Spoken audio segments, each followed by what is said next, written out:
October 8th, 2023. It's the Corona Extra Rams countdown to kickoff. Travis Rogers, Kirk Morrison, gonna get you set for Rams Eagles today at SoFi. But first, big voice guy hit it. After the overtime heroics of Stafford and Puka in Indy. It's Puka at the 5 to the end zone. A walk-off winner. Nakua Matata. It means no worries for the rest of today. The Rams are back at SoFi for a Week 5 battle with the NFC champs, Rams, Eagles. And yes, 2 hours until kickoff at the Palace in Inglewood. The last two NFC champions are battling. Rams Eagles, Week 5 NFL Sunday. Cooper Kupp is back, Jack, as Sean McVay and the Rams look to go 3-2 and knock down those Eagles today. Hi, this is Coach Sean McVay. Whose house? Rams house. Corona Extra Rams countdown to kickoff gets you ready right now. The Corona Extra Rams countdown to kickoff. Hi, this is Matthew Stafford of your Los Angeles Rams, the home of Rams football, 710 ESPN. Corona Extra. Find the fine life. Live la vida más fina. Now, inside SoFi Stadium, with one of the fiercest linebackers to ever play the game, Kirk Morrison, here is your host. Clean shaven today, by the way, too. Travis Rogers. Fu Manchu energy that I took to the Dodger game last night. We are here at SoFi Stadium, Kirk, clean shaven, ready to go. Yes. Ready for the Rams to get on the right side of 500 for the first time all season long. They've been 1-0. They've been 2-2, a chance to be on the right side of it today. And I heard, Chris saying right there, I went to the Dodger game last night, Kirk, and it was it's a weird night in Los Angeles last night. Right. The Dodgers, we don't need to get into the details of what happened last night, but they get absolutely killed. SC escaped by the skin of their teeth. Let's hope tonight or this afternoon here at SoFi Stadium is a little different. Yeah, absolutely, man. Look, when you have the defending NFC champions coming to your place, it's a big game. Big game. The one that you circle on the calendar. It's always one of those games that you say, hey, look, we'll know who we are after this game. You mentioned they've already played 4. They're 2-2. But a win today puts you into a different sort of stratosphere because you've beat a team that is considered a contender. To unbeaten, get back one to of the last 2 unbeaten teams in the whole league. So you can go out and really do something when it comes to your day today of beating the Philadelphia Eagles. I mean, their fan base is here. They're coming out. It's an exciting day, honestly, because this is a Rams team that every person I've talked to on the way here, on the walk-up, you're starting to feel this emotion that you didn't feel before the season started. There was a sense, but now there's a belief. Yeah. And that belief is what's got all these Rams fans piling in today. I need some belief today. I need some positive mojo in my life. I need something to make me feel good, and Cooper Kupp returning is a thing that's going to make all Rams fans feel good. We'll talk about that coming up in just 1 second. Subaru on the road, driven by Subaru of Glendale, the #1 Subaru dealer in America. Find your next Subaru at Subaru of Glendale. I want to go on the road last week, Kirk, and the Rams win in overtime in Indianapolis. Puka Nakua goes into the end zone that you heard just a couple of minutes ago right there. They saved their season in Indy. I know it was just week 4. I know that there's a lot of football games left to play, but like you just talked about, the feeling on this team at 2-2, so much different than the feeling on this team. Had it been 1-3, had it been 2 back-to-back tough losses, had the opening win feel, it's obviously nearly a month ago. How important was it to get out of Indianapolis with that win? Well, I would say they didn't save their season, but what they did was they went out and won the game that they were supposed to win.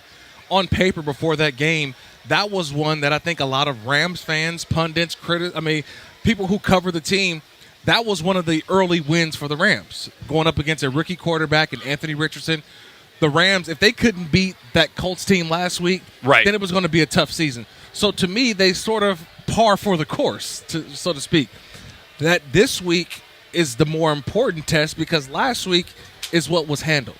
I mean, think about barely. Barely. Look, and that's the, I forgot to mention that. Correct. It wasn't just that they won the game. It wasn't just that they won the game in overtime. They had a 23-0 lead. They did. They had a 23-0 lead in the second half of that football game, and it felt like, hey, look, you're going to put this one away early. This is going to be nothing but good vibes coming back to L.A., getting ready for the Eagles. Instead, it was okay, they won the game. Here we are, 2-2. But what did they do? They won. They won, right? Yeah. And to steal one of Mike Tomlin's great quotes, I love hearing Mike Tomlin say this, but you don't apologize for winning. No. You don't apologize. However it happens, it happens. You know, you win a football game, at the end of the day, think about it. When we talk about that game in November, we're not going to say, man, the Rams and that thing went all the way to overtime. They kept the stress. No, that's not going to be the case. It's the Rams found a way to win in a week 4 matchup that got them to understand who they are. They're still developing as a team. We're still only, as much as we talk about the first 4 weeks, it is only week 5, by the way. There's still a lot of football left to be played. DeMarco Farr joining us right here as well, getting ready for Rams and Eagles. Good morning, DeMarco. How you feeling?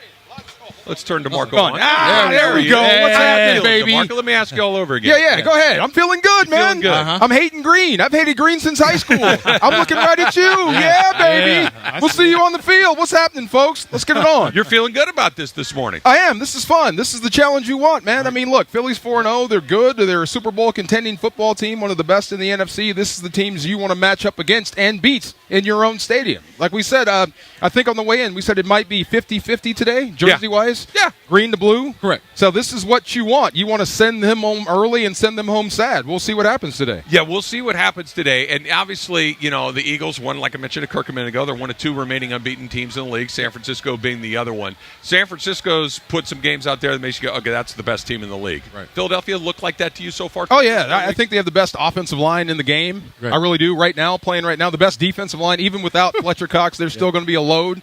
So, yeah, I mean, Jalen Hurts is as good as they come. I mean, the guy can do everything. I mean, he can do the zone read. He can run it. He can run an offense. He can be a game manager. He can throw the ball deep. He can scramble.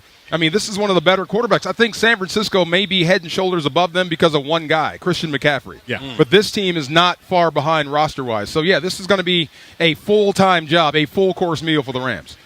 In Los Angeles, it's known as the Bush Push or the Tush Push. Yeah.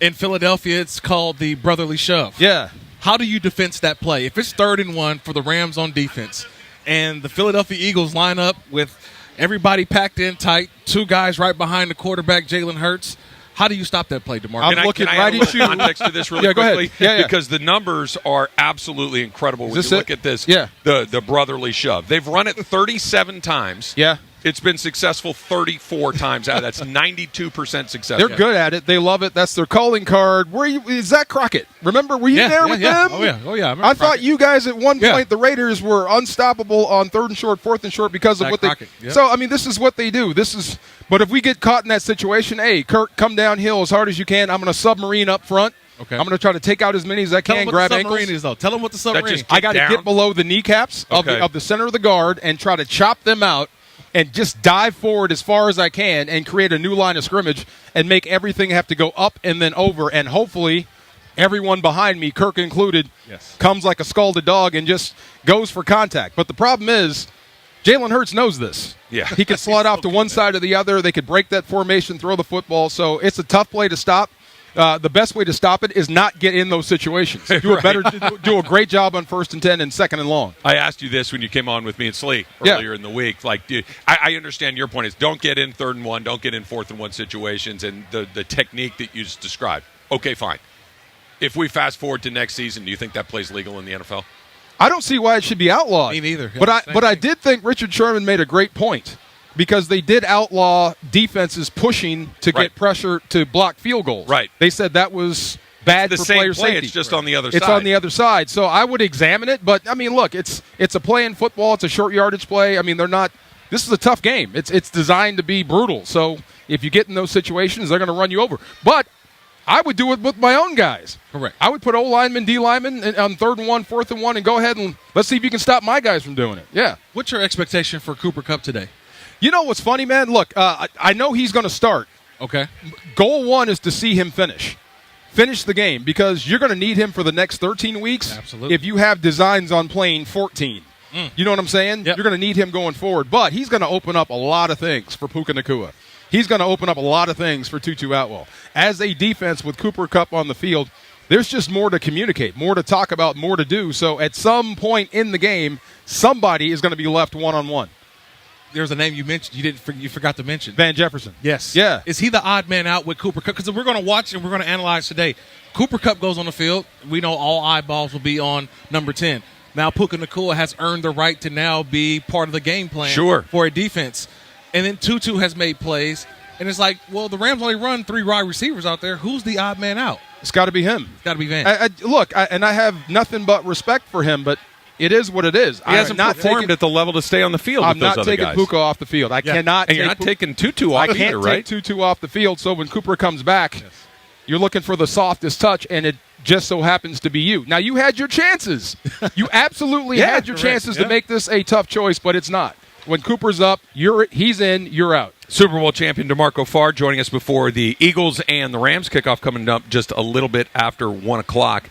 Does this group, and again, we'll see what it looks like in 5 weeks, 8 weeks, whatever, when they get a little bit more time together, but does the Kupp, Nacua, Atwell trio remind you of Kupp, Woods, and Cooks? It really does. Yeah. When we saw Puka Nacua, the first thing we said was that's your Robert Woods replacement or clone. Mm-hmm. He's big. He can take the end arounds. He can take the screens. He can block. That will free him up to be Cooper Kupp. So those two guys, Kupp and Puka Nacua, could be interchangeable. And Puka Nacua, I think, is as fast, maybe even faster than Brandon Cooks. And he's more elusive. And Matthew Stafford has – this is the one thing I'll say about this. It's never good to have Cooper Kupp injured. Correct. But the best thing was he got hurt early. So Matthew Stafford had a chance to build a rapport with Tutu Atwell, with Puka Nacua. So I think he's a faster version of Brandon Cooks. Uh-huh. So this offense has a chance to be better than what we saw with those other three. Defensively, he doesn't make a lot of splash plays. Not a lot of splash plays. But, man, when you look at the end of a box score, you say, dang, Ernest Jones had 16 tackles? Oh, Like, he's doing his job, and yet it doesn't have that splash. We're not talking about his name first defensively, but what I am seeing is that he's getting things done. It just doesn't have the splash plays behind it. He's turning into a boss, man. Okay. He really is. What is that movie? Dead Presidents, my boss man Cuddy.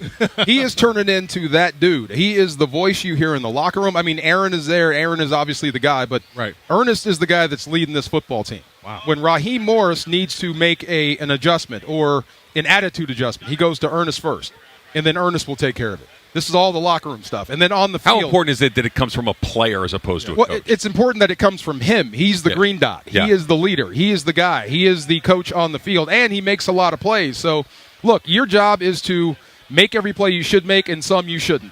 Be special and line everybody up properly. And remember, this is a young, new defense. Yes. There's a bunch of young dudes out here, so it's up to you to get everybody going in the right direction. I wish as a player I had the confidence of Darian Kendrick. Oh, my God. I feel like he can give up a 100-yard bomb, and then the next play he will break one up, and he's got the finger up. I'm like, talk your trash, young man. Go ahead. I love it. Does it, the man. best part about him is he's good. Yes. The worst part about it, he knows it. And he's going to tell you he's good every time he makes a play. So I love that out of cornerbacks. All right, DeMarco, you got a little bit more time. Absolutely. We'll come back. We'll do a little bit more with DeMarco because I have a very important question about superstition. I need to know how superstitious you are. That's all coming up next on the Corona Extra Rams Countdown to Kickoff on 710 ESPN. With next-level tech and safety features, Hyundai Cars and SUVs gives you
battled the NFC champs at SoFi. And last Sunday in Indy, the Rams slipped by a disaster. The Colts coming back in the second half, pushing it to overtime. It's Puka at the 5 to the end zone. A walk-off winner. Puka Nacua in overtime. 22 yards to get the Rams to 2-2. Rams football. The rookie sensation was amazing. Matthew Stafford's heroic staying on that hurt hip. We'll see how it all looks today, especially with Cooper Kupp back. We count you down to kickoff right now. Rams, Eagles, Week 5 NFL Sunday. Corona Extra. Find the fine life. Live la vida más fina. Once again, back to Travis Rogers and Kirk Morrison. Also joined by the Super Bowl champion, DeMarco Farr, as well. And DeMarco, you know this. My background mostly as an athlete was in baseball. Yeah. And baseball players are by, disposition very superstitious people. Yes. I share superstition. Don't blank with a win streak. Exactly. I got and you. if you're losing, mix it up. Absolutely. Right? If whatever you're doing isn't working, let's do something different. No doubt. So you and I have known each other for a long time. I've had a beard for most of that time that you and I have known each other. Dodger fans wanted me to shave it into a Fu Manchu mustache, which reluctantly I did yesterday. The Dodgers got hammered 11-2 last night. I think hammered is lightly. Yeah, hammered is lightly? That's light. That's worse than hammered. Look, Kirk, please, let's not rub it in. I'm going to have to deal with Morales all day tomorrow on this, so let's not get into it right now. But now I'm clean-shaven. Is this good news for the Rams today? Well, yeah, you being clean-shaven definitely is good news for us that you're clean-shaven. But did you shave with the wrong hand? No, I just did you let somebody else do it? It was bad energy. It just didn't work out, so I needed to do it. Our football players as superstitious as baseball Of course players. we are, Absolutely. man. Yeah. There was a lady when I walked into St. Louis for the first time. First time we're playing in the Dome, right? Okay. A security lady said, "I dare you to splash water in your face and then go say the name of Jesus 3 times in the mirror." And I did, and I got 2 sacks. So every game, I'm doing the same stuff. Absolutely, we're superstitious. What big happened time. next week when you didn't get 2 sacks, though? Well, then you have to change it up a little bit. That's what I'm saying. You ride it as long as you can. Absolutely, yeah. Of course. You were superstitious, I was right? superstitious. What did you have? When it was time for warm-ups, I always went out at the same time. And then when my warm-up lap, I always had to touch all 4 cone or pylons. See? Okay. Yeah. Okay, you touch all 4 pylons on the way around. When you come out of the locker room, through introductions, you run out. You got to run to the end zone. For me, take a knee inside the end zone, say a prayer. Oh, that's too far. Yeah, that's too far. That's too far. And then you get to the the national anthem. I have to always stand on the 35-yard Correct. I got to be on the corner. You got to be. Yep. So Absolutely. everybody has their superstitions about where you need to be at. And to me, if one thing was off, Travis, just one little thing, Mess you all up. it'd mess you up. Yeah. It literally will mess you up. When I was in high school, I had a friend that would come pick me up for games, and he had to open the door right when the drum solo happened on In the Air Tonight. Oh, Phil Collins. Yeah, if you didn't hit it, close the door, come back around and try again. We got to hit it. Yeah, we got to hit that. Good. I'm glad I'm not the only one. I'm glad that's not the only sport.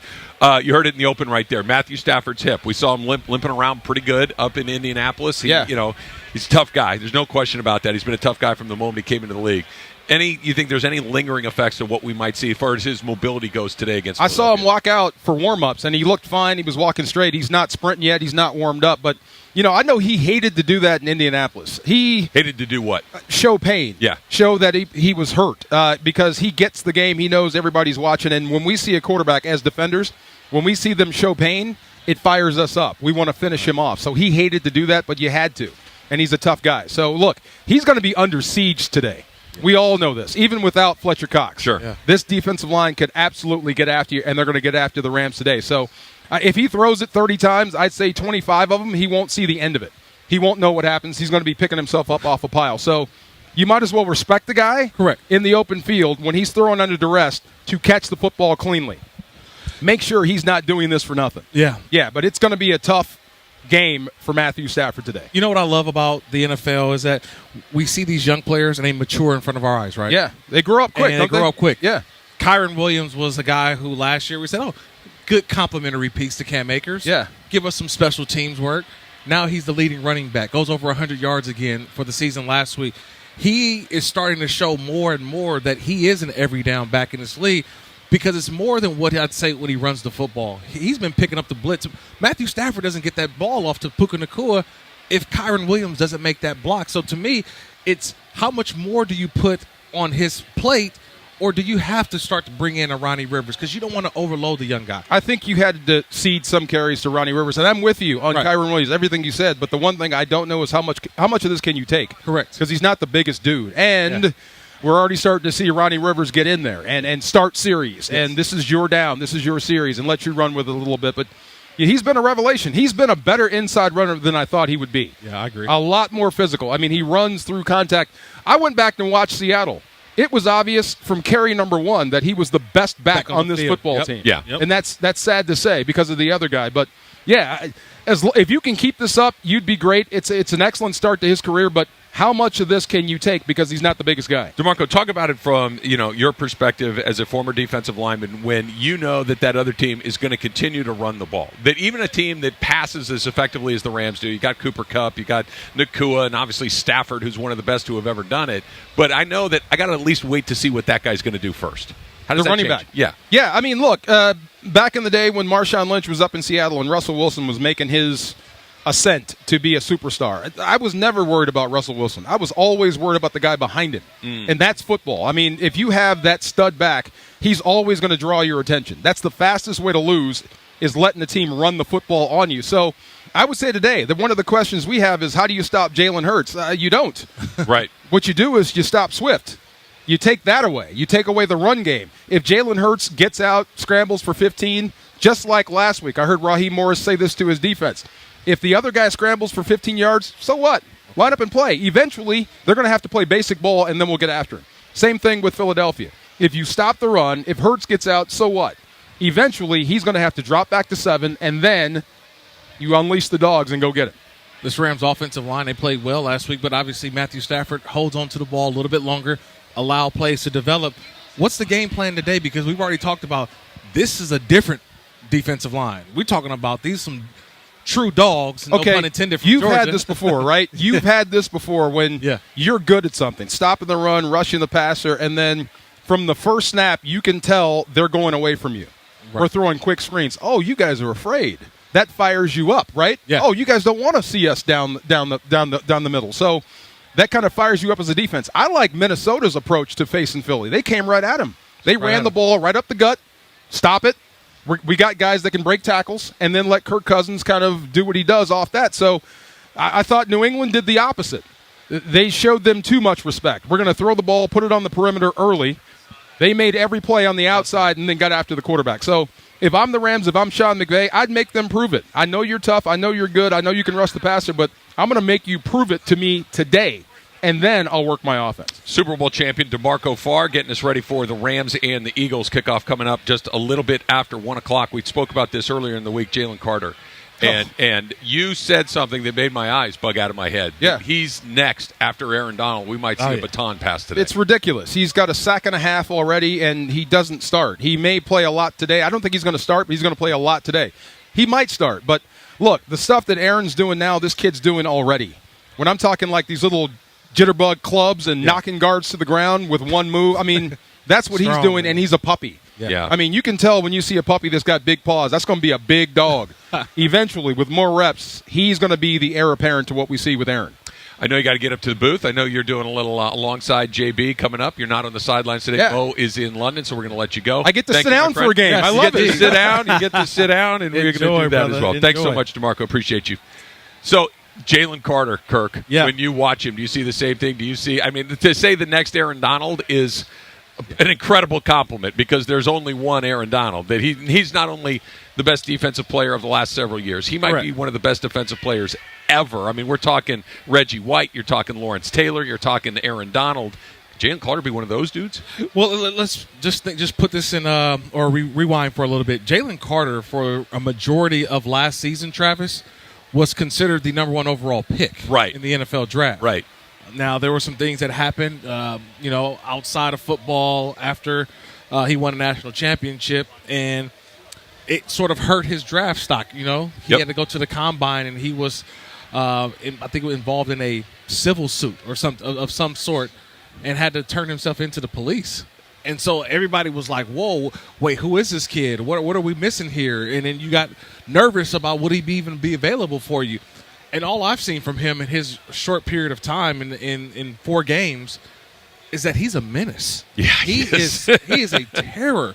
Yeah. And he is, like DeMarco said, he's a young guy and he's still feeling his way through. He's still figuring out blocking schemes, what it means when a tackle or a guard tries to reach me. All right, when do I just use my speed to power? When do I use my finesse? Okay. When do you start to figure that out as a player? Is that second, third year? Can you figure it out in that rookie season if you're going through it enough? I say by the end of the year, you start to understand what teams, how they want to block you, or how certain guys want to block you. It took me a little while, only because I've had, crafty veterans sometimes you go up against, and guys have little moves, and you're like, oh wow, I can't butt this guy because he wants you to butt him because that's when he holds and grabs on you. Then I had other guys who love for you to try to run away from him because once you run away from them, they would just move you on the way, and they didn't have to really use, a lot of athleticism. So there's different things that you learn along the way. Jalen Carter, but one thing that I have seen so far, though, Travis, is that the dude plays hard. He's made a lot of plays just running to the football, right? We can always say the plays that are right there in front of you that you make, but it's the plays where he's reversing field, getting up and then hitting, going back, causing a fumble. That's the part that jumps off on tape. Obviously not somebody that was in the running to be the first pick in the draft, but what you were describing sounds about that, running all over the field, getting up after getting knocked down, pursuing after the, maybe it goes one way and it's on the opposite field. A little bit of Byron Young in there, too. We've talked about it. It just seems like he's running all over the place. Maybe when the game – and he's been very good, but it does feel like he's still very green, very inexperienced in playing exclusively by athleticism at this point. That's what coaches always tell you. I don't care what you do. If you make a mistake, make it full speed. Right. That's it. Right. So that's what I think Byron Young, when you watch him, he's just running around. And good things happen when you run to the football. Good things happen when you have great effort. Good things happen if you're just around the football all the time. And he's seeing that he'll learn and continue to understand what he can do as a pass rusher, as a edge rusher, as a edge guy setting at the edge in the run game. But the only way you learn that, Travis, is by reps. The more reps you get, you got to get burned a few times too, right? You got to I can't do that. I tell you, man, it took me my second game in the NFL. I love this to story. realize, okay, you got to keep the edge, man. Priest Holmes came at me, and I was an outside linebacker, Travis. I always remember, and my job was to keep the edge, meaning that turn him back inside. I was considered the edge of the earth, right? No, there's no civilization outside of you, Kirk. So you have to keep civilization to the inside. Well, for me, Travis, I ducked inside because I saw him duck inside. But all he did was set me up. He got the edge and went all the way around. And trust me, there was a lot of words being said by my coach to me on that sideline that it never happened again. Learned that second game of my career. Don't allow the edge. Stay outside. All right, we're going to take a look around the rest of the league. The biggest stories from Week 5 of the NFL. That's next on the Corona Extra Rams Countdown to Kickoff on 710 ESPN.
for the snap, along the shotgun. He gets a 4-man rush, clean platform. He deals left side. Cooper Kupp in the end zone. He's a cheat code. Touchdown, Cooper Kupp. Touchdown, LA. How will Sean McVay's high-powered offense look today with Cooper Kupp and the rookie sensation Puka on the field? We can't wait to find out. The Corona Extra Rams countdown to kickoff gets you set. Once again, back to Travis Rogers and Kirk Morrison. Filling in here at SoFi Stadium. And Kirk, I want to give Rams fans a lot of credit right here. I don't think it's 50-50, at least not so far what we've seen come through our gate. We're out here by entry number 9 on SoFi Stadium on the south side, out by the lake. So if you're making your way in, come on by and say hello. And don't get me wrong, there are Eagles fans here, but this is not what we saw with the 49ers, for instance. No. This is not the 49ers who, look, you got a lot of fans from SoCal down here in Los Angeles, but when it comes to the Philadelphia fan base, this is probably one of those games in which they circled on the calendar, obviously. But look, this is a team that played in the Super Bowl last year too, so they've made the trek out west last year to come to earlier this season to Phoenix. So you're going to see a bunch of Eagles fans, but at the same time, I feel like Rams fans were like hokey pokey a little bit, right? They're on the fence. Like, are they good? Are they not? Are they good? Are they not? And through 4 games, you're like, hey, these guys are actually pretty good. I think that's how I feel. I think that's how a lot of Rams fans feel at this point, because there's been – I'm going to take you through the 4 weeks. These are my emotions. Okay. Tell me if this is the experience of every other Rams fan out there. Week 1, it's whoa, they're good. That looks like a team that is certainly good enough to compete for a spot in the NFC West or in the NFC. Yeah. And then you watched in week 2 against San Francisco, and even though they lost, it felt like that's the first time I've seen them play the Niners since the NFC Championship game where it felt like they had a chance to win the game. Monday night against the Bengals was a debacle, and the offensive line was terrible, and you're thinking to yourself, maybe those other 2 games were those weird NFL games where anything can happen, where a team that maybe is a little under-talented can show up and be really good for a week or 2. And then Indianapolis was all of those things in the same game. They ultimately end with a win. I'm still not sure. I think we're going to get an answer to that question by the end of the day today. Are they really good if they win? Right. Are they in the mix if they give them a game? Or are we talking about, hey, what does this team have so far? Well, I would compare this to a game that I saw last night while flying back from Birmingham, Alabama. Okay. I watched the USC game. Yeah. Come on, man. And I'm just saying, but honestly, the way that they played last night, it does put in the back of your mind and say, wait, are these guys good? Or who are they Caleb Williams is good. They've got a really, really good player. Right. But do they have a really good team? Do they? Okay. That's what you're asking yourself right now. I think it's the opposite with the Rams. I feel like they've got a really good team, a young team, and they've got a couple of older players who are playing sort of out of their mind a little bit, right? I would love to see Matthew Stafford clean up some of his turnovers, but Aaron Donald, I mean, pretty much he's out there with a bunch of young pups. You know what I mean? He is. He's like Papa Smurf out there with all the little young Smurfs, and yet they're following his lead. Papa Smurf's the one with the beard, right? Yes, okay, it's been a long time since I've refreshed my Smurf knowledge, but I do think he had the long white beard. Yes, Papa Smurf was the man with all the knowledge.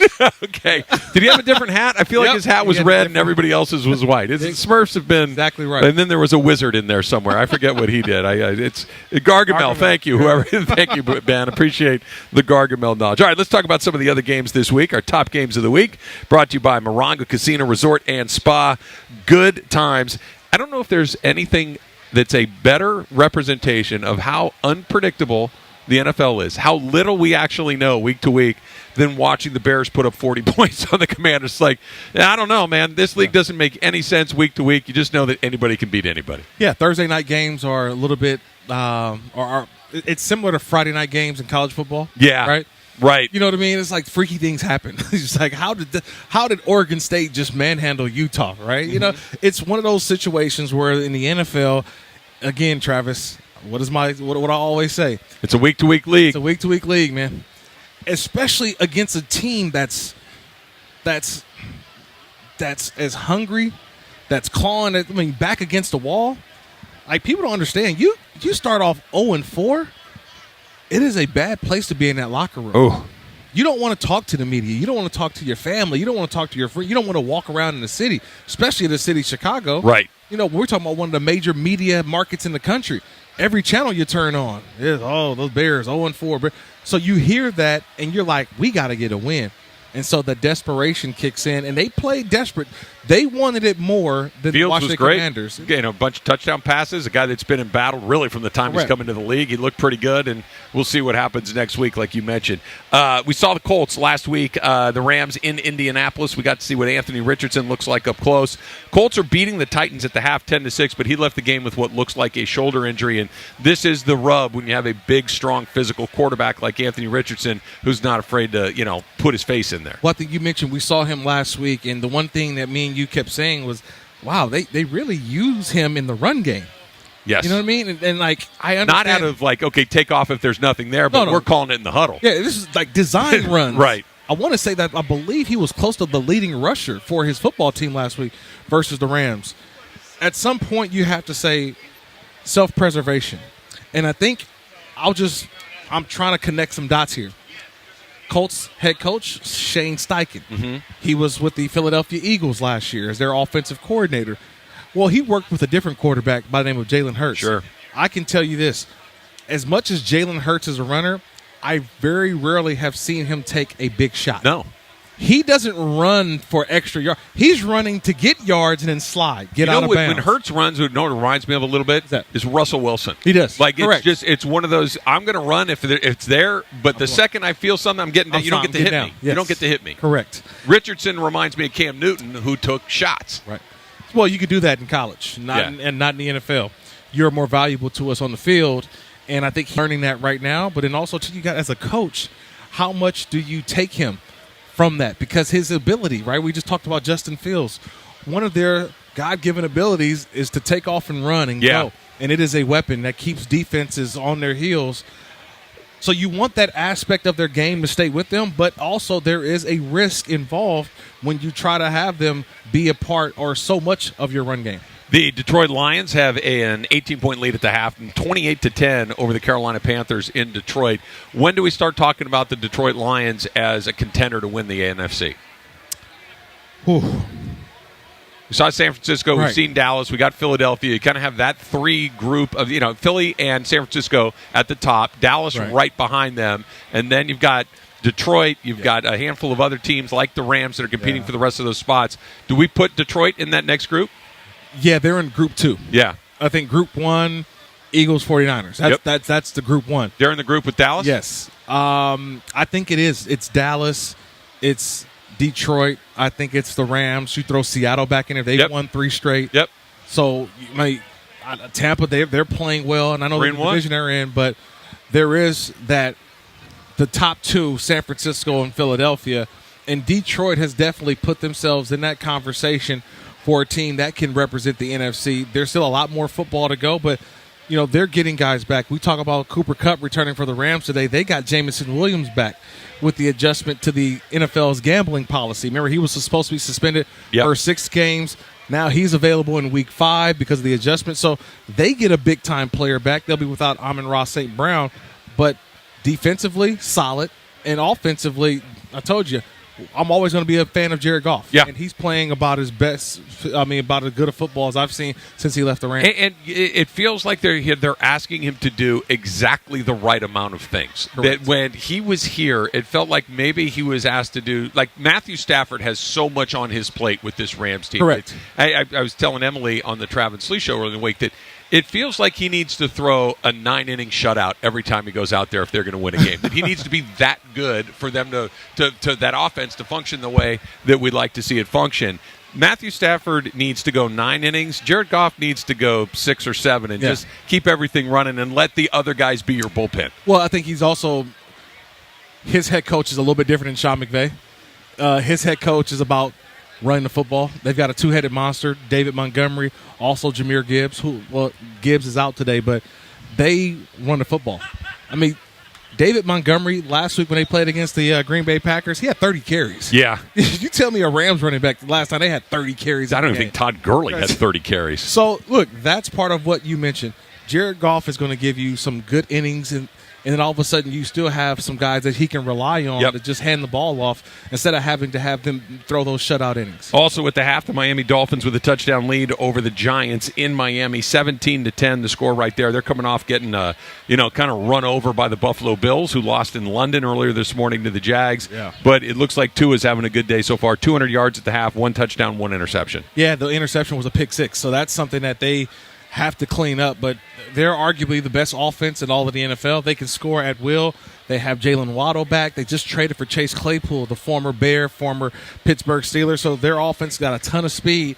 And through 5 weeks, I still think that this is an offense that will continue to get better, as Tua has been fantastic for the most part throughout this season so far. When you watch him, and hopefully, I'm knocking on wood right now, does their entire season depend on whether or not he can get to the finish line with his health? Because you just cross your finger. We saw what he went through last year with the concussion problems. Is that their whole? If he stays in a good spot health-wise, the Miami Dolphins will be somewhere near the end of the line when we get into January. I mean, they made it to the playoffs without Tua last year at the end of the season. They actually had a puncher's chance against the Buffalo Bills late in that playoff game. Tua's back. I think it's a little bit different. And the thing about it is he's playing with so much more confidence. He's getting the ball off quickly. Very rarely has he been touched so far this season, and it's only going to continue with the type of speed, and they actually have a running game as well. All right, let's talk about a couple of games. One that's going to be going on the same time that the Rams are playing, and then the Sunday night game between the Cowboys and the Niners, which we'll talk about in just 1 second. But the Jets are in Denver to take on the Broncos. There's been, Sean Payton kind of started the whole thing during the offseason with this was one of the worst coach teams in the history of the NFL a year ago, talking about Russell Wilson, talking about Nathaniel Hackett and the job that he did with that team last year.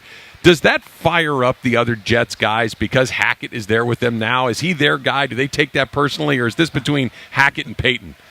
I was just about to say that, right? Coach Prime, Colorado. Yeah. It's personal. Yeah. And I think it is personal. It's personal because a lot of the guys heard that. The guys in that locker room for the Jets, they heard that. And it's one thing when you are talking about the league or you're talking about another team, but when you're talking about a specific person, and that's what it felt personal. It felt personal, a personal attack. Another coach doesn't typically put another coach's name on it. That was really weird by Peyton. You're talking about one of ours. Right. So that's where it is personal. And the coach will be very calm on the sideline, very stoic, but yet the players in the back of their mind, they know. They know. Sure. And at the end of the game, it's one of those situations where you get the quiet Gatorade bath or a little water bath just to put a little bit more on it because the players actually want it more than the coach. If the Jets win tonight, I want to see that Jets locker room after the game and what gets said. I think that'll be really interesting. Very quickly, tonight, San Francisco, Dallas, two of the better teams in the NFC. What are we going to get? I think Dallas wins. Do you really? Yeah. How come? Because everybody's on the San Francisco 49ers. Okay. That's the way this league is. Because when everybody's going Niners, I feel like just to be fair, I thought the Dodgers were going to win last night. Well, that was what you didn't tell me playoff Kershaw was pitching, though, right? If this was a regular season game, look, I'm taking the Dodgers all day. But trying to talk my way through it. I'm trying to do a little on-air therapy for my Dodger struggles last night. Game one, Clayton Kershaw. Don't need playoff Kershaw again. Don't need that. Man, he'll be back, Kirk. Yeah. I'm going to keep telling myself he's going to pitch a gym in Game 4, right? From your lips to God's ears, right? Is that to say? All right, we're going to talk about Cooper Kupp making his 2023 debut right here at SoFi Stadium today against the Eagles. That's coming up next on the Corona Extra Rams Countdown to Kickoff on 710 ESPN.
NFL Sunday. Corona Extra.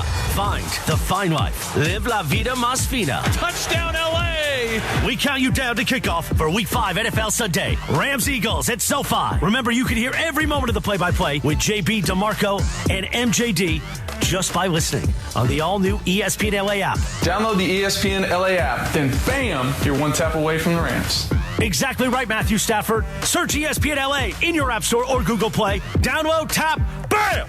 You've got Rams football in the palm of your hand. Rams football. Once again, back to Travis Rogers and Kirk Morrison. Woo! All right, another touchdown right there, Tyreek Hill. No, what's going on in New England? What's going on in New England? You tell me. It's 21-0. They getting beat down by the Saints. They stink, right? I mean, like not to put too fine a point on it, but that's not a good football team. But yeah, that's the rumor out there, man. Belichick may be coaching his way out the league. No chance. No chance. Like I get it that they're off to a bad start. I understand all that. No chance. Travis, right? it's somebody's fault. Yeah, I understand Who we going to blame? Are we blaming Belichick or Mac Jones? The Mac Jones to start, right? Okay. But there is no way that Bob Kraft blows Bill Belichick out after something like this, right? I mean, I'm not saying that at some point you don't have a private conversation and say, why don't you retire so we don't have to do all of this? But there's no chance he's on a real hot seat, is there? I hope not. Yeah. Look, it is. It's a difficult thing when you talk about the New England Patriots only because there is this thing called the Patriot Way. Yeah. What is the Patriot Way? Is it Bill Belichick or is it Tom Brady? Because when Tom Brady left, that Patriot Way wasn't the same. But when Tom Brady was there, the Patriot Way, they were winning, and there was a lot of credit, and it was given to Tom. It was given a lot to Bill. We saw Tom do it somewhere else. We haven't seen Bill Belichick do it without Tom. And so with that being said, that's where we're at right now, to a point where is it maybe not this year, but in the 3 years now. 3 years that Tom Brady has been gone in New England, they stink. They have not been good. They have not been good. That's the Patriot way. The Rams way over the last couple of seasons has been Matthew Stafford throwing it to Cooper Kupp. Ooh. We get a chance to see it again today for the first time this season. What are your expectations for him? Like Sean McVay said it both in training camp when Kupp had not been put on the IR yet, and then he said it about 10 days or so ago as well, which was there's a difference between being able to return to play and being able to return to performance. Do you expect his return to performance today where number 10 looks like the best version of Cooper Kupp? So let me get this straight. Cooper Kupp was dealing with a calf injury or a hamstring? Hamstring. Okay, because Adam Schefter tweeted out calf. So I got to get on. It was a hamstring injury. Those are really scary because the worst has kind of happened already, where he had the initial hamstring injury coming out of training camp, and you said, you know what? Let's let him rest. He's done with training camp. You don't want those things to linger throughout the season. Well, they brought him back, and he didn't even make it to a game. Right. It flared back up in practice. That's the scary part because it can flare up again at some point. I'm looking to see. Do you try to manage that, Kirk, or do you just hope that look, we're gonna do it like he's ready to go, and if it happens, it happens, and we'll make an adjustment, or do you try to manage it, massage it as you ease him back into NFL action? Yeah, I think it's similar to what's going on in Cincinnati with Joe Burrow. Okay, right. Joe Burrow's in a situation which hasn't worked great, by the way. It hasn't worked great. They've won some games though. Joe Burrow has not missed any time. Yeah. So you're like, it can't get any worse. I mean, we got to win. And the Rams right now, the way that they're playing, Cooper Kupp is now a luxury for them as they continue on this journey.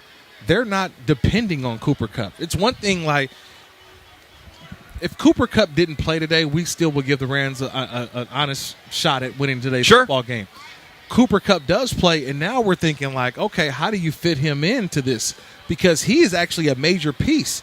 That only makes the Rams' offense more potent. So for me right now, I'm just saying, is there a play count for Cooper Kupp? What is the restriction for him? I watched the game this morning already between the Buffalo Bills and the Jacksonville Jaguars. Von Miller came back today. He was activated. Travis coming off of a ACL injury, but late in the fourth quarter, he's got a ball cap on. Yeah. So is that because of a pitch count? Is he re-aggravate? We talked about it already to start this program. 12 weeks are still in front of us. 13 games are still in front of us. I want Cooper Kupp ready down the stretch. And I don't want to see him lost, but you do have to get him acclimated because he is a major piece. I'm really interested to see how Kupp and Nacua go together. That we've seen what Kupp and Woods look like. We've seen a ton of comparisons between Nacua and Woods, obviously not just because they were both number 17, but because of the fact that you can put them at any different spot on the field. They can play all three positions, that Cooper Kupp can play all three positions. Do you think as great as, and literally as great as Puka Nacua has been, we're talking 39 catches, over 500 yards through the first 4 games of the season. Yes, sir. Could he even go to another level now that there's another high-level wide receiving option on the field at the same time? Well, there's two. Or does it go the other way because we got to make Cooper Kupp part of this? 2-part answer. Okay. And this is the one I don't like. I don't want to give this answer. Okay. Because at the rate in which Puka Nacua is catching the football, if you're giving that same amount to Cooper Kupp, that means the Rams are throwing the ball 40 times a game. 40, 45, right? Yeah. And you know who I am. I'm a defensive guy. I love to see establishing the run game. So, obviously, I kind of want the production to come down just a bit, but the Rams are running the ball more with Kyron Williams and Ronnie Rivers. I want to see that a little bit more. So that's kind of the 2-part answer is that, you want to see how they're working and you want to see if the production is there, but with those opportunities come, how many times are we putting Matthew Stafford behind center and letting him go through it? 40, Matthew Stafford, who was limping around pretty good at the end of the week ago. Not just Matthew Stafford, but Matthew. And look, tough guy, right? From the moment he's coming to this league, his credentials as a certified tough guy are legit. No question about that. But so if he's hobbling around the way he was a week ago, I have a hard time to believe that there's nothing lingering a week later, and now you're asking him potentially to throw it 40 times or so? If Cooper Kupp and Puka Nacua both have 10 catches, that means Matthew Stafford's throwing the ball 45 times, to be honest, right? Because he's going to get Higbee involved. He's going to get, obviously Tutu Atwell involved. Van Jefferson will have a couple carries. You get a couple check downs. So the production also tells me that the Rams are trying to throw the ball a little bit too much. Yeah. That's all. I don't want to see it too much. I want to see them together. I'm really excited to see, because it just feels, and I know that I've said this already, but it feels a lot like what we saw with Kupp, Woods, and Cooks. Right. That Tutu Atwell is in the Cooks role, Nacua is in the Woods role. Obviously, Kupp is still Kupp, but it just and we've seen that all. And now all of a sudden, you got Kyron Williams, who has proven that he can be effective out of the backfield. Yeah. The last time that they played the Eagles, Tyler Higbee got in the end zone 3 times. Yeah, he had a 3-touchdown game the last time the Rams and Eagles played. It's going to open up that middle of the field potentially. Maybe a big day for him as well. I forgot about that last matchup in Philadelphia. Yeah. Cam Akers had a big game too. He did. That's going to be for Kyron Williams today. So we'll continue to watch today what sets Cooper Kupp is in, how is he used. And then also, too, there's a trust that Matthew Stafford already has in Cooper Kupp. He has it now with Puka Nacua, that he's able to know, and this is where I think Van Jefferson has kind of lost to his place within that wide receiver hierarchy. Matthew Stafford doesn't throw to players. He throws to areas. Yeah. That's why he can throw the no-look passes, because I'm throwing to that area, and I know you're going to be there. Van Jefferson hasn't been there this year. Nacua has been there. Look, we've been here with Van Jefferson for a few years now. Yes. He's had opportunities. He's made plays. But in particular, at the start of this season, when Kupp was down, there was nothing but runway there for him to take advantage of it, and it just hasn't happened. So he's got at least to start, and that doesn't mean that it can't happen, moving forward. But at least for the time being, he's the odd man out in that thing, isn't he? He's the odd man out, man. That's a tough one, man. He really is. Because he is a good football player, and he's a good piece to what the Rams are doing. So he'll have his opportunities. It probably won't be as much as he had before. But, look, is there a guy who I trust on third down? Yeah, he's a guy that I do trust. Well, it did seem, too, Kirk, that over the last couple of years, when the Rams were fully loaded, right? Even when Robert Woods went down a couple of years ago, Odell Beckham Jr. was in that spot, that Van Jefferson was typically the guy that made the first big play of the day, because so much attention was on Kupp, was on Beckham, was on Woods, or whoever that other wide receiver was, that Jefferson had an opportunity to get down the field, and it felt like it was that little slant over the middle in open space that would go for 15 or 20 yards on the first drive or two that always kind of got them going. Just off the top of head, got to quiz you, and I just had to look it up myself. How many catches for Van Jefferson this season? How many catches? I'm going to guess 6.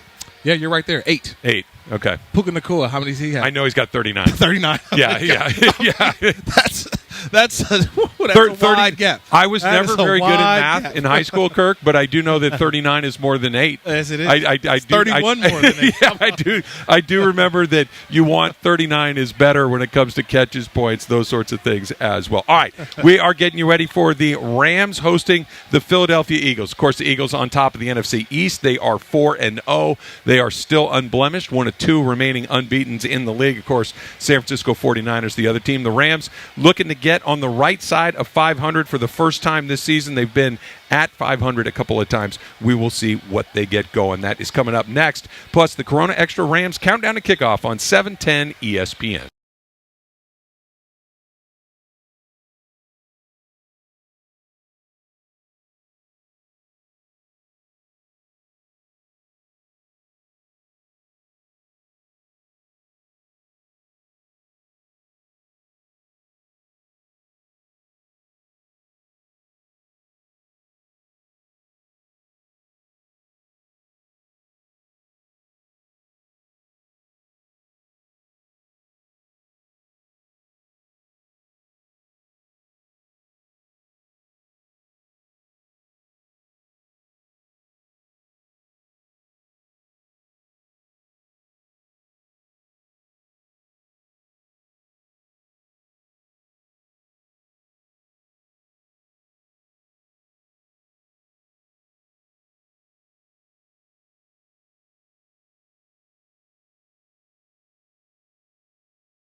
Football. Corona Extra. Find the fine life. Live la vida más fina.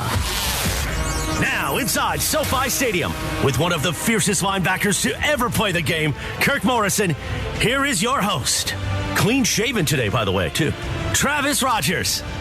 Clean shaven, indeed. The rally mustache at Dodger Stadium last night. Ineffective. We got rid of it. It lasted one game. We're going to win in Dodger Stadium tomorrow night. And Rams got an opportunity to put the first loss on the Philadelphia Eagles today, which is bringing me to my first morning thought. Kirk Morrison, presented by Quaker, a super trusted superfood and the official oatmeal of the Los Angeles Rams. we've talked about this so far. The Philadelphia Eagles have an MVP candidate at quarterback. They've got an incredible running back. They've got 2 wide receivers that are playmakers. They might have the best offensive line in football. They're going to get after your quarterback on the defensive line as well. That's a lot of very good players. What's the game plan for the Rams? How do you neutralize all of those weapons that Philadelphia has? Keep them on the sideline. Yep. I mean, to be honest, keep them on the sideline. They've got some, like you mentioned, outstanding players. Devontae Smith is a Heisman Trophy winner. A.J. Brown, one of the best receivers in the league. Yep. They added DeAndre Swift, who's had more, I think, almost equal in 4 games. He's got just amount of 100-yard games that he had his previous 4 seasons with the Detroit Lions.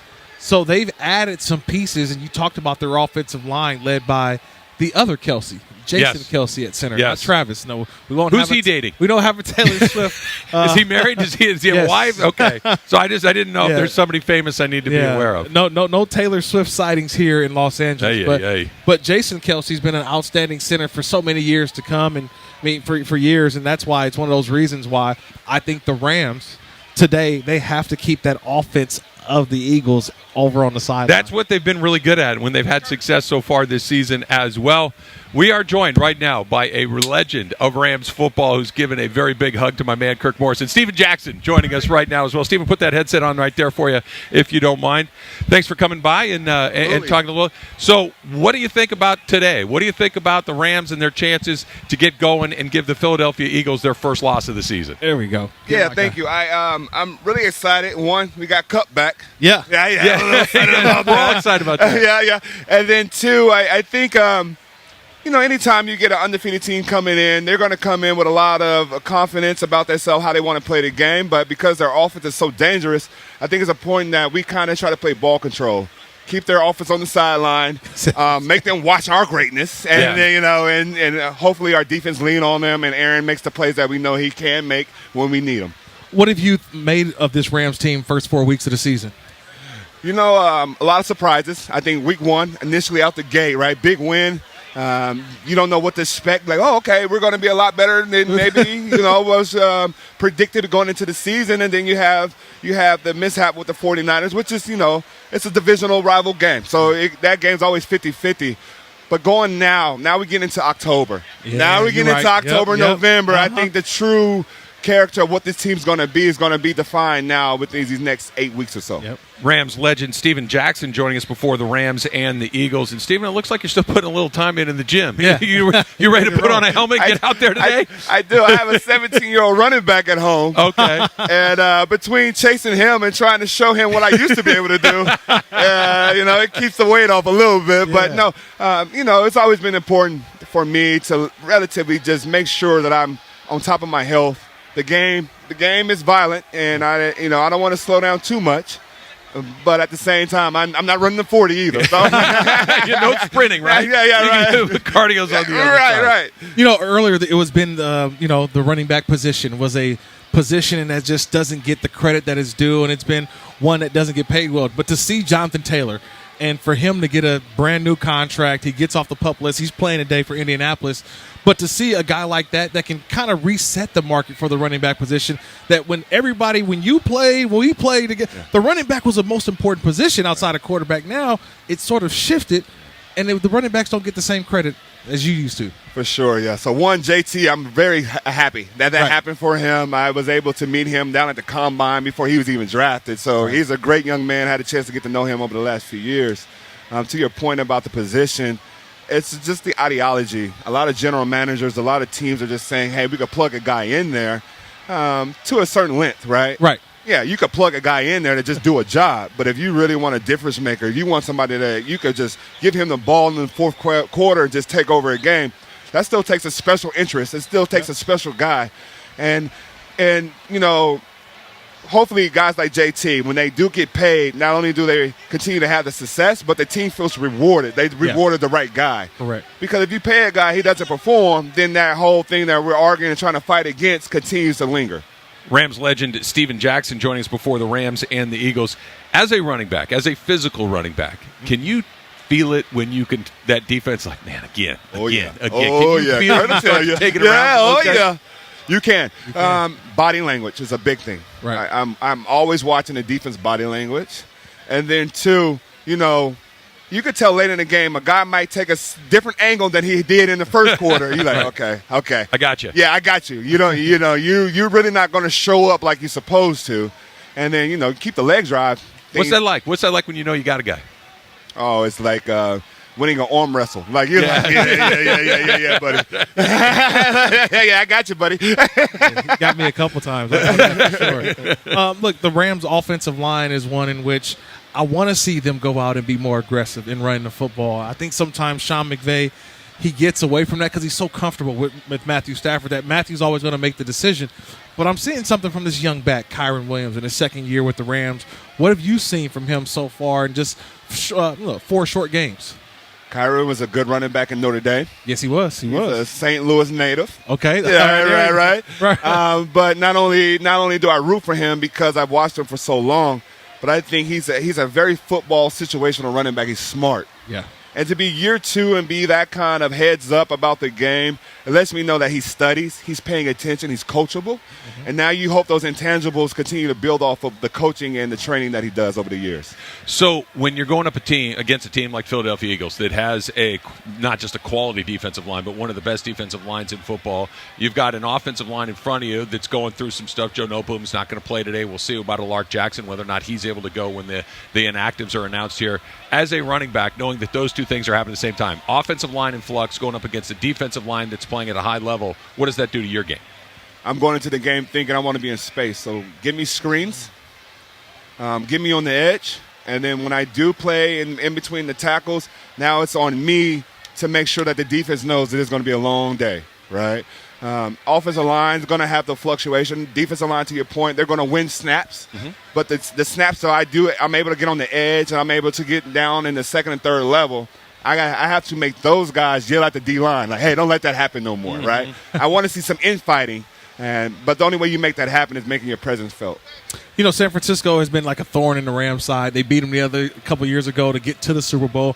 But I feel like San Francisco has sort of separated themselves from other teams in the NFC outside of Philadelphia who's still undefeated. But for the Rams, you kind of feel like they can be they're a playoff team if things continue to keep operating the way they are. Adding Cooper Kupp, what does that do for the running game, you think, today? I think it's going to spread out, give us numbers in the six-man box. Six-man box. 6-man box. Yeah, it'll give us, our numbers in a run game, yes, right? Sir. We should have our angles. We should be able to run against this front because they're going to be – the threat or pass is going to be just so pronounced.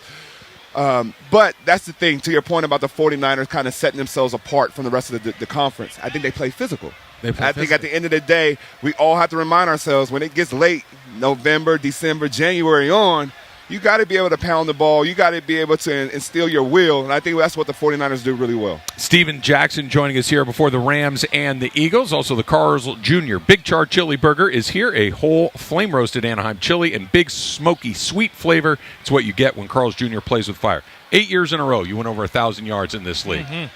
We going to see anything like that again? I mean, it just the game is changing so much. It's so much more of a passing. Like we were talking about with Jonathan, there are still great backs. There's Christian McCaffrey. There's Derrick Henry. There's Saquon. There's a lot of really good guys.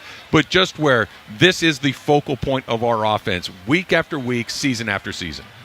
Maybe in 2030s. Yeah. Right? Yeah, but right now, the era we're living in is so pass happy. To your point, multiple backs share the ball, and guys just don't have the longevity anymore. I think it will happen again, but I think when it does happen again, we're going to be talking about, hey, this haven't happened in 20, 30 years. Right, yeah. right. Yeah. I got to give your Oregon State Beavers some love, man. Please, yeah, I got to. Come on, man. They playing some good football, good brand of football. Love their head coach, Jonathan Smith. Yeah. And, we're in a Pac-12 country, and I know Pac-12 will be gone from next year, but seeing Oregon State, that's where you come from. What's the memories that you had playing in the Pac-12 and playing at Oregon State? Growing up, a West Coast kid, you always watch these matchups. USC, you see Oregon, you see, Washington. And when I was able to be a part of the conference, the tradition of it, you realize how special it is. So it's I don't know. I'm disgusted with the fact that it's not going to exist after this year. You know, Stephen, it's so funny you say that. Yeah. I keep waiting for somebody to come in and say, no, this ain't going to happen. Right. Especially now when the conference is really good. There's 6 or 7 really good teams in the league. Yeah. I know it's not going to happen. I know that the money that drives this whole thing, but I agree with you. It's just like, man, really, that finally kind of came back around again. SC's good. UCLA's good. Both Oregon schools are good. Both Washington schools are good. Utah is perennially good. It's just Colorado. Like, really, Coach Prime is in the conference for sure. And like now is when you're going to hit the detonator? You know, and I'm hoping, and maybe it's just a hope in a Hail Mary pass, but in 5 to 6 years, when TV contracts have to reset themselves, I'm hoping that something can be salvaged of what the conference used to be. But we'll never know. But to your point, you know, Jonathan Smith, the head coach, he was my quarterback when I was a freshman. Yeah. So to see what he's taking the program and what he's doing with the program, I'm very happy, very proud of it. And the program continues to put out professionals, you know. So we have some good, solid football that's being played in Corvallis. Stephen Jackson joining us here. One more before I let you go. I need you to tell me what it was like to absolutely demolish Notre Dame in the Fiesta Bowl that year. Because that you talk about putting guys in the league. Yeah. It was you. It was Chad Johnson. It was T.J. Hushmanzada. It was Derek Anderson. Like, you guys had an NFL team. Maybe people outside the West Coast didn't know it, but you guys go in that Fiesta Bowl and just rolled up on Notre Dame. Yeah, you know, I wasn't in the game. I was actually being recruited. Yeah. And it was the game that said, you know what, I think I want to be an Oregon State Beaver. That was it. But to your point, man, I mean, I remember meeting Chad Johnson before, you know, the rest of the world would meet him. And he's hosting me. He's hosting me with eating McDonald's. And then now, 20, 30 years later, he's still doing the same thing. Stephen Jackson, Rams legend, joining us before the Rams and the Eagles. Stephen, thank you so much. Appreciate your time. Thank you. You got it. See you, brother. All right, we'll talk more Rams football. We'll get into the matchups that the Rams need to get done today. And Kirk, I want to get your thoughts on how the Rams give the Eagles their first loss of the season today. It's all coming up on the Corona Extra Rams Countdown to Kickoff on the ESPN Only Rams Radio Network. Who's hungry, Rams fans? Get a discount when you order Uber Eats in the stadium.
2-2. Rams football. The rookie sensation was amazing. Matthew Stafford's heroic staying on that hurt hip. We'll see how it all looks today, especially with Cooper Kupp back. We count you down to kickoff right now. Rams, Eagles, Week 5 NFL Sunday. Corona Extra. Find the fine life. Live la vida más fina. Once again, back to Travis Rogers and Kirk Morrison. All right, Kirk, less than an hour until kickoff. SoFi Stadium starting to fill up. A few Eagles jerseys here and there. Rams fans representing as well. And if you think you can predict the outcome of today's game, play Rams Pick'em, presented by Pechanga Resort Casino for the chance to win tickets to the NFL Championship game and more. Head to therams.com/pick'em to make your game prediction. Look, Eagles are 4-0. Only two unbeaten teams left in the NFL, Philadelphia and San Francisco. We already saw the Rams play San Francisco in Week 2. Rams gave them a fight. They came up a little bit short at the end. This is an opportunity for them today because it felt like after the San Francisco game, the rest of the NFL kind of did hey, are the Rams a lot better than we thought they were? Then Monday Night Football happened and everybody went, no, okay, we're good. We don't have to pay attention to that anymore. Take care of business today. Give Philly that first loss of the season. And we're talking about the Rams, not just here in Los Angeles, which we do all the time, but you're talking about an opportunity for the Rams to kind of reestablish themselves as a threat in the NFC. Yeah, I think this is the final unbeaten, the two final unbeaten teams the Rams will have faced in the last 3 weeks. Right. So they lost to the 49ers, so we know that already.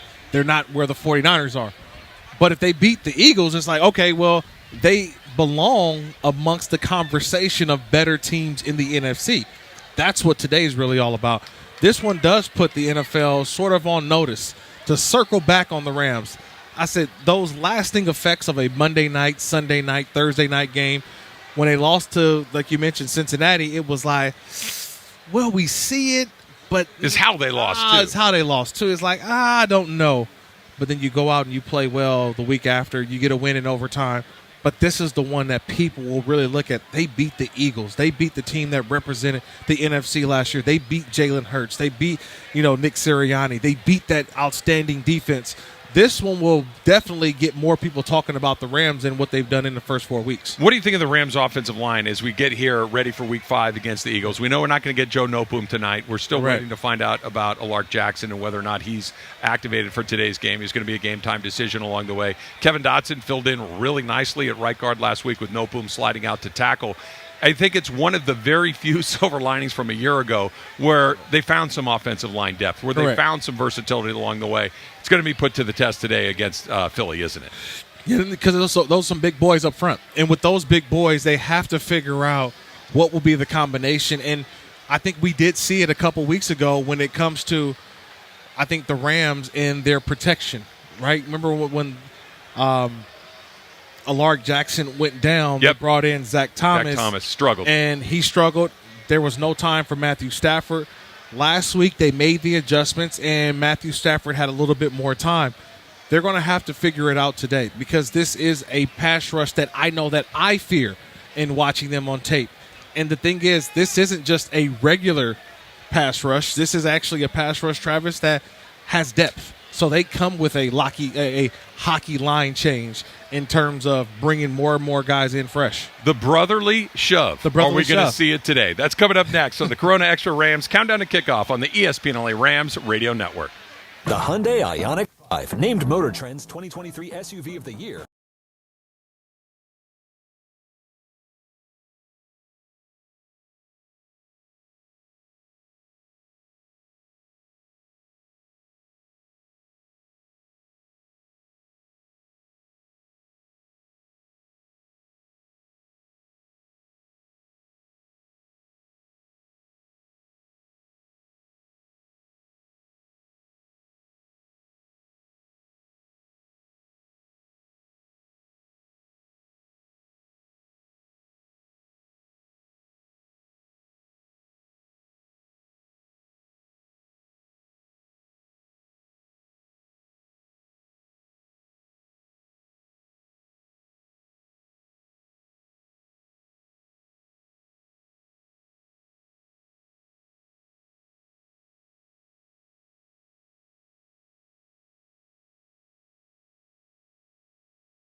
Travis Rogers and Kirk Morrison. Sanchez, good job coming by. Sir. Right? Absolutely. Rams fans are fired up for today's game for sure, Kirk. They're going to have to make sure that they keep Matthew Stafford up as often as possible. We talked to DeMarco Farr not that long ago. That's going to be a challenge against this Philadelphia defensive front, isn't it? It's going to be a big challenge, right? Because this, like I said, this front is big guys who come off the football. They create havoc, and they've been doing it for a very long time, Travis. They've got a good mix of veterans and also youthful enthusiasm with what they've drafted. They've drafted what seems like 15 players out of Georgia over the last couple of years. Good strategy, by the way. And it works. And it works for them. And we'll see it today. The Rams can do a lot, but the Rams being at home, I'm excited for them to be able to come show what they've been doing on the road the last couple of weeks. They've been playing well. Stafford's been playing well, but I want to see them put it all together today.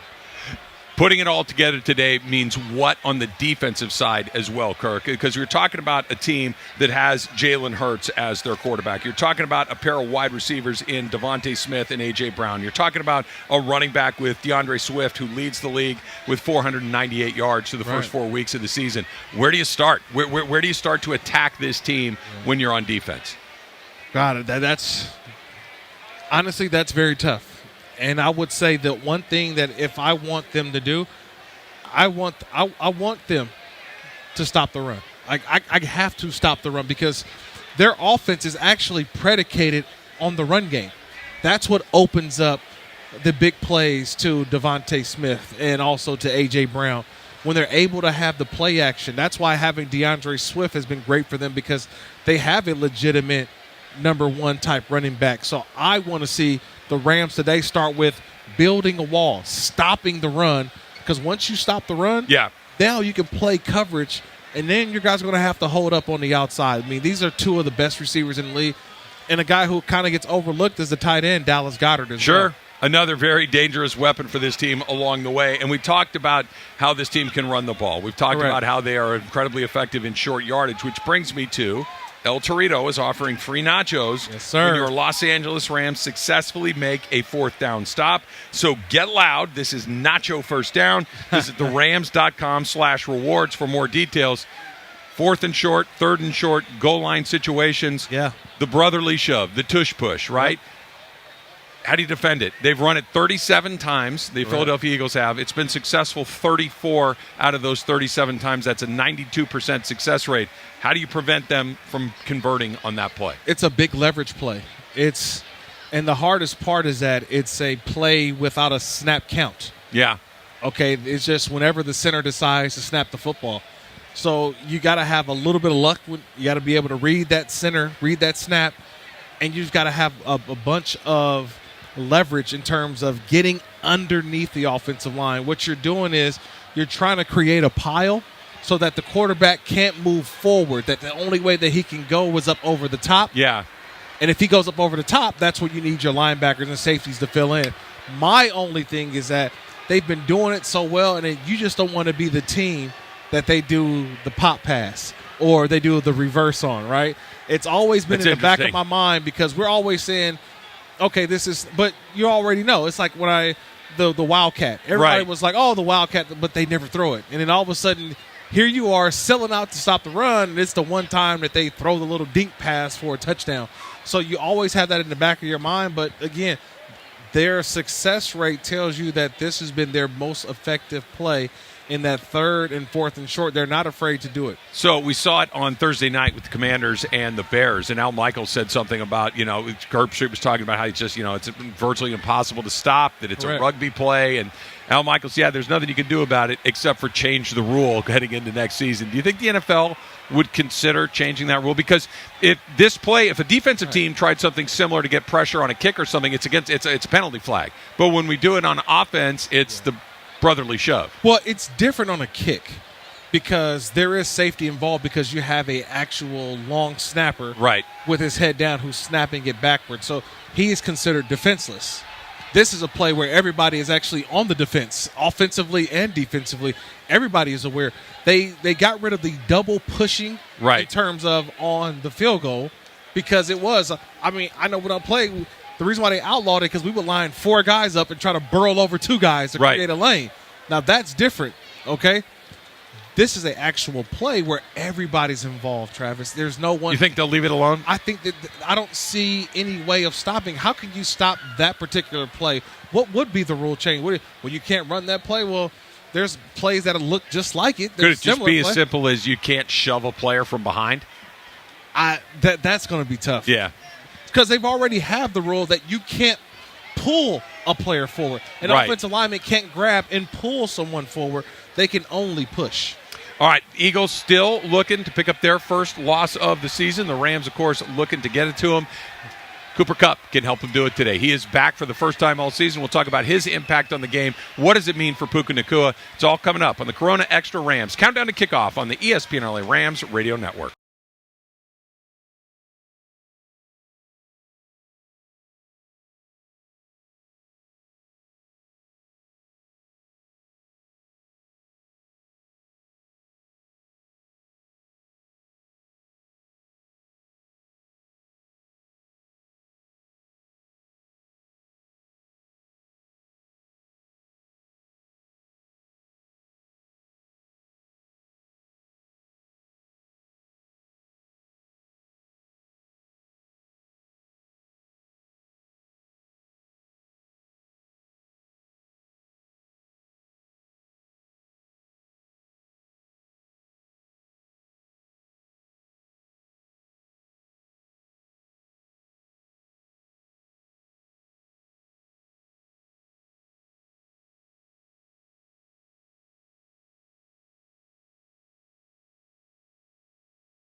Week 5, NFL Sunday. Corona Extra.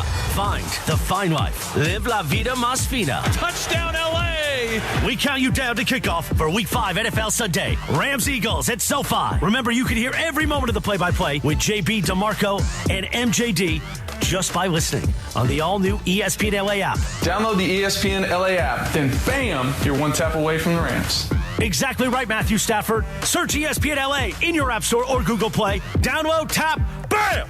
You've got Rams football in the palm of your hand. Rams football. Once again, back to Travis Rogers and Kirk Morrison. Rams and Eagles looking to get after it here. 1:05 is the kickoff, Kirk. 3 consecutive home games for the Rams. You got Philadelphia today. You've got the Arizona Cardinals, much better than I think anybody thought they were going to be this season, coming to town next weekend. And then the Pittsburgh Steelers roll in. Producer Emily Hebel, very excited to see her Steelers come in just a little bit. But 3 home games in a row. Rams get to kind of grow some roots here in L.A. for a few weeks. Yeah, and get ready to have a bye shortly there after that. So they got to take a couple of games on the road after that. They'll go to Green Bay. They'll go to Dallas. They'll have those games. But this is the one where we really want to see how do they start the second half of the season, right? Or the second quarter of the season. Was excited to see Steven Jackson come over. He talked about it. October is where the separation starts. Okay, September is fun. Especially without a preseason the way that we've seen it. who's good, who's bad, what works, what doesn't. Let's kind of get this thing figured out. And we're into October, and this is where you can make a more comfortable decision on who's good and maybe who's got some work to do. 100%. October is separation in all football, right? Yeah. High school, Yeah. college, NFL. You know who you are by October now. Like, the Rams are starting to figure out who they are. It's just a little bit different in the Rams' case because they do get Cooper Kupp today. So they could be a bit different than what you did see the first 4 weeks. I think that's what's Sean Desai. He's the defensive coordinator for the Philadelphia Eagles. I wonder what he's going to do because he's like, hey, I know what the Rams' offense looks like. Sure. But wait. How do we handle Cooper Kupp now? Mm-hmm. So that's going to be well. We haven't seen Kupp with Nakua either, Correct. So it's an unknown. I think we can, it's going to look a lot like Kupp and Woods. I would think maybe go back and look at some of that film. But the Rams are going to have some decisions to make up front as well, which brings us to our injury report. Winning matters, especially after an accident. At calljacob.com, we're here for you when you need a big win. After an accident, go to calljacob.com or call 844-24-JACOB. That's 844-24-JACOB. Joe Noteboom is inactive today. Alark Jackson is active, so pretty sure that we're going to see him at left tackle today, Kirk? Yeah, we'll see Alark Jackson at left tackle.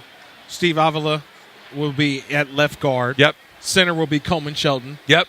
Right guard will be Dotson. Kevin Dotson. This is what you traded for him. You actually traded for Kevin Dotson, who brings to me a attitude, a toughness of a culture of the running the football of the Pittsburgh Steelers, where he spent his first 4 seasons in the NFL.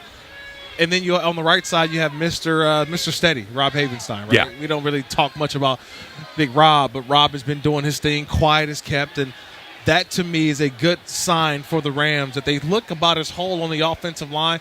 Probably not much drop off. And remember, Noteboom is one of their best 6-7 offensive linemen. Right.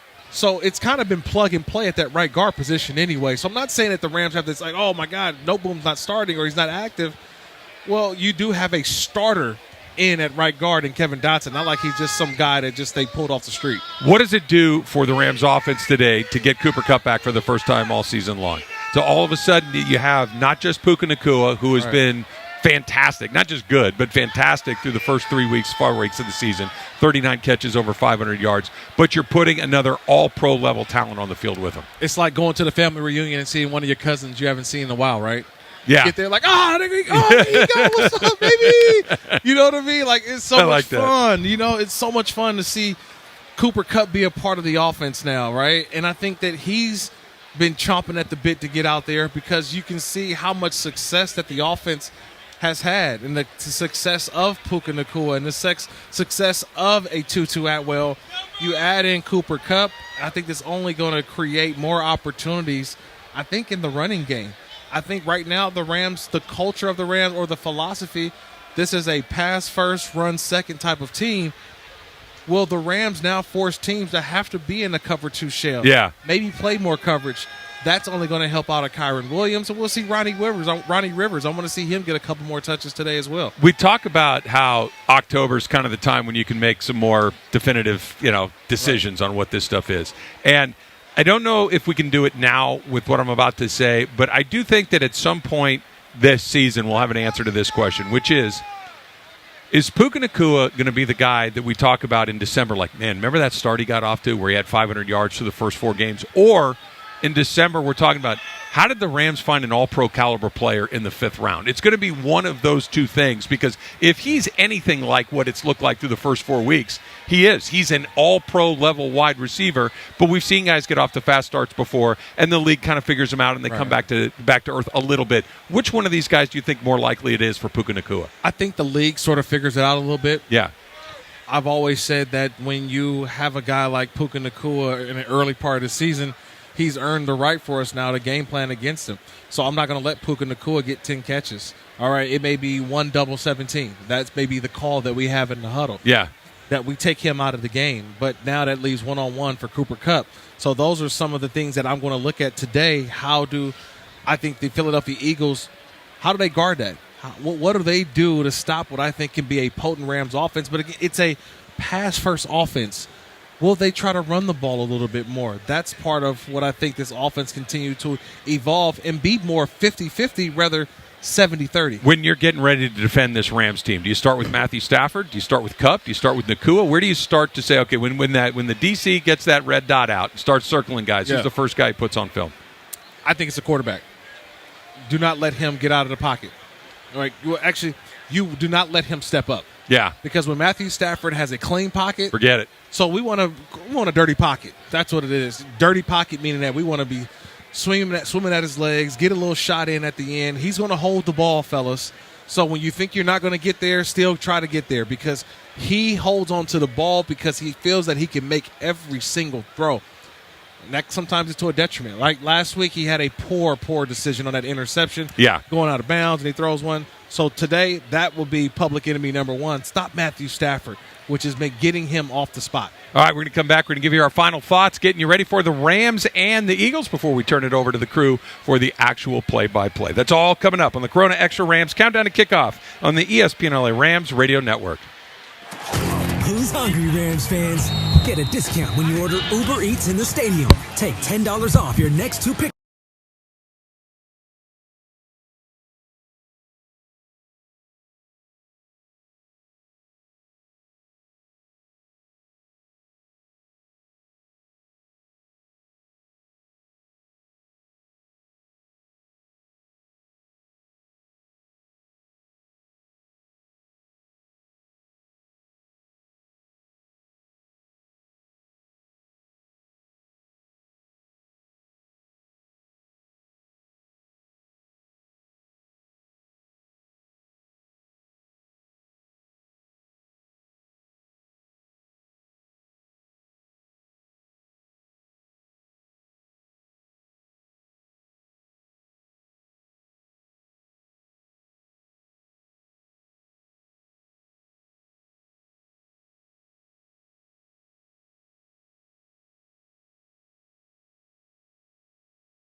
Siciliano and DeMarco Farr will have the call. JB, a little bit of a traffic situation getting home from his college game last night. He will be here eventually. JB is on his way, but Andrew Siciliano, who, of course, all Rams fans know, he's going to have the call for you to start the game. Right now, it's time for the ZipRecruiter Spotlight, powered every game by ZipRecruiter. Looking for your next great hire? Try ZipRecruiter for free at ZipRecruiter.com/LA. So with the spotlight in mind, if the guys whose name we don't want to hear called for Philadelphia over and over today, who? What's the name we want to hear the least if we're listening to this game? A.J. Brown. A.J. Brown. Or actually, you know what? Let me take that back. Swift. DeAndre Swift. Yeah, I don't want to hear his name because that means that they're getting yards on the ground. Okay, they're getting the yards that I want the Rams to be stopping. Okay, the Rams need to build that wall. They need to build that rushing defense has to be on point today because I don't want to hear his name. If DeAndre Swift's name is being called a lot, that means that the offense is flowing and is flowing through the running game for the Philadelphia Eagles. And when that happens, that means you've got some quarterback keepers with Jalen Hurts. That means you've got some play actions to A.J. Brown, who's been the big play threat, right? And then you still have Devontae Smith, right, who I mentioned is a Heisman Trophy winner. Yep. They've got a lot of guys who can be game breakers, but stopping the run should be the number one thing for this Rams defense. So if that's the number one thing that the Rams defense needs to get done, is the number one thing that the Rams offense needs to get done is get Kyren Williams going for all of those same reasons, but just on the other side? Yeah, this is an old-fashioned game of keep away. I love seeing the Philadelphia Eagles offense on the sideline. Having their offense on the sideline means the Rams are converting on third down. They have to be great at that today. Staying on the field. So, remember third and Cup? Will that be back today? Something we always talked about a year ago, and since Cooper Kupp has been here with the Rams, it's been like third and Nakua or been third and Van Jefferson, who's been one of those third down guys as well. But they have to get into these manageable third downs. They got to get into third and mediums, Travis. Third and 6 or less, third and 5 or less. Matthew Stafford's not going to be able to hold on to the football that long, okay? Because this is a pass rush that, look, they led the National Football League last year in sacks. They're up there again this year. That tells me that the Rams have to get active in first and second down. The more I watch football, the simpler it gets. In the sense that it is, the offensive line needs to be good. Yes. And be in second and 6 and be in third and 3. That's football. If you're in second and 6 a lot and you're in third and 3 a lot, then you can pass as much as you want. That you can do all these other things. Is it as simple as all that? It is. Staying on track. Yeah. If you get off of track, you're trying to overcompensate, and when you overcompensate, that's when the big bad plays happen, right? When you're third and 10, third and 13, Matthew Stafford hold on to the football for that long, but allowing routes to develop, that's just always tough when you have this type of pass rush. They get off on getting to the passer and making the passer feel it too as well. You'll feel this defensive line in their pass rush because I mentioned they have added depth as well. Kirk, we haven't said his name yet today, but we were an overtime coin flip away from maybe spending most of the day talking him. Brett Maher missed a couple of field goals under 50 yards last week in Indianapolis that either one of them go through. They don't even have to go to overtime. Correct. And the Rams win in regulation. How much concern the Rams special team, in particular their kicking game? I think you have to be concerned because in a game like today, you're going to need him to make some kicks. Now, he's been on the road the last couple of weeks. Yeah. So now being at home where he's been pretty good, right, I would think that he can get back on track being at home, a comfortable environment. This is something that I think Brett Maher can relax, go out and make some kicks. Last week was just a shank. He had a couple bad miss hits. Today, I think he'll be more comfortable kicking inside of here. And if not, make Sean McVay more aggressive. I was just going to say, I wonder if there's another miss hit early in the game if it doesn't change the way that Sean McVay treats fourth down. If it doesn't treat the way that maybe you call plays inside those 40s along the way, going to 4-down territory, maybe a little bit earlier than you might otherwise. Absolutely. I think you might see Sean McVay go for it a couple times and maybe get the L.A. shove going. Yeah, we're going to see the brotherly shove at some point today for sure. All right. Andrew Siciliano is going to be in for JB at least for the start of the game. JB is on his way. Andrew and DeMarco Farr will have the call. It's all coming up for you next. The play-by-play on the Corona Extra Rams Countdown to Kickoff on the ESPN LA Rams Radio Network.